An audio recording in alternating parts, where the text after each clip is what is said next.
Okay, now we're going to go ahead and talk about the number two of the four types of intrusion or privacy invasion, and that is public disclosure of private and embarrassing facts.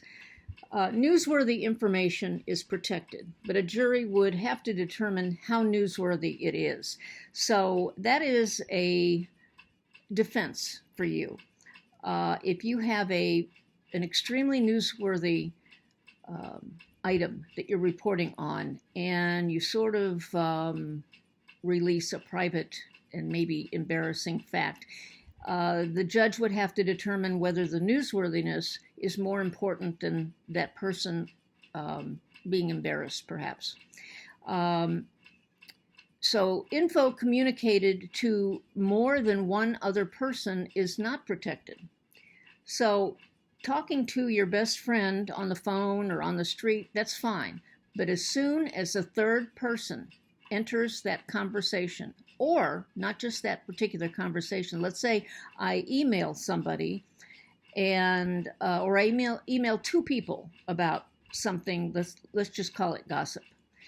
The moment I emailed the second person, I became liable for invasion of privacy. So it doesn't take many people, just the third person.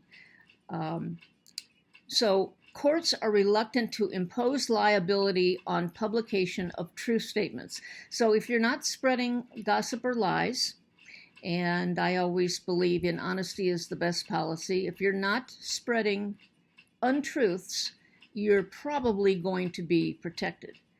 But just don't do that anyway, okay? You got your best friend, and you can swear that that best friend isn't going to repeat what you've just told that best friend, then you're probably okay. But I guess honesty is the best policy, and no gossiping is also a very good policy. Information in public records is not protected, obviously. If I purchase my house, that goes into the public record. The price that I paid for my house is in the public record. So if you want to find out how much Barbra Streisand's house is worth, you can probably get that record. Not probably, you can. You can get that record. It's in the public records.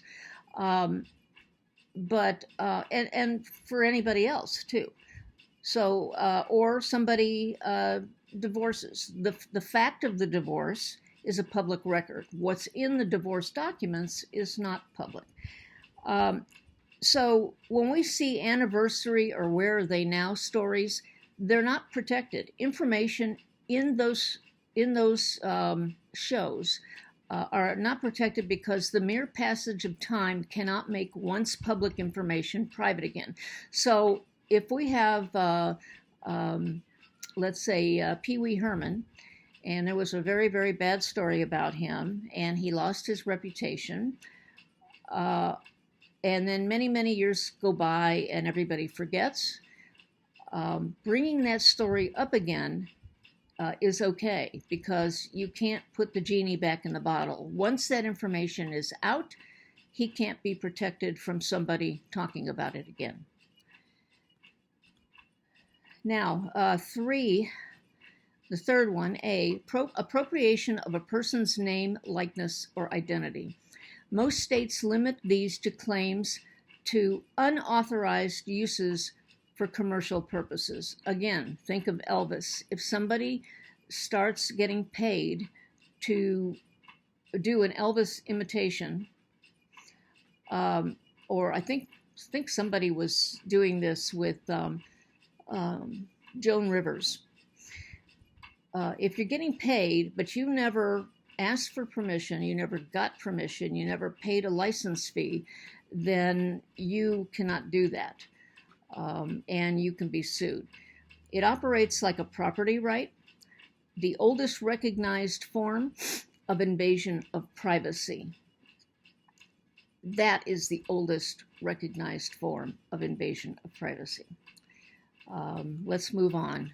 Oh, here we go. I just had to show you. The next slide are three Elvises. kind of gross.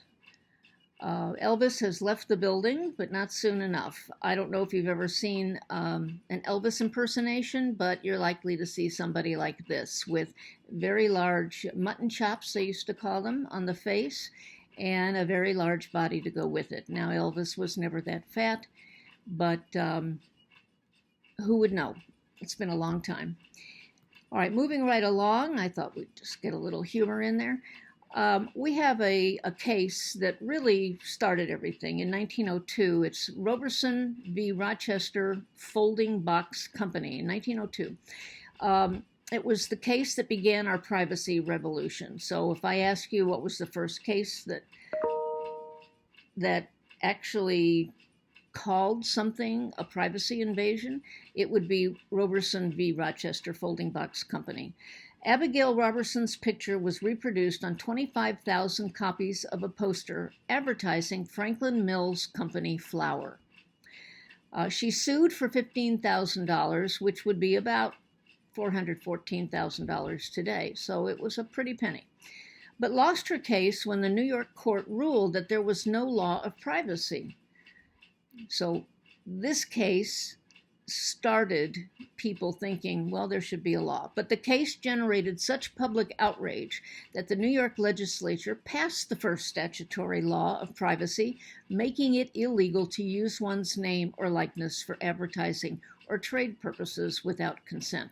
So 1902, what is that, 118 years ago? That's when we first got possession and the right to sue for somebody to use our face.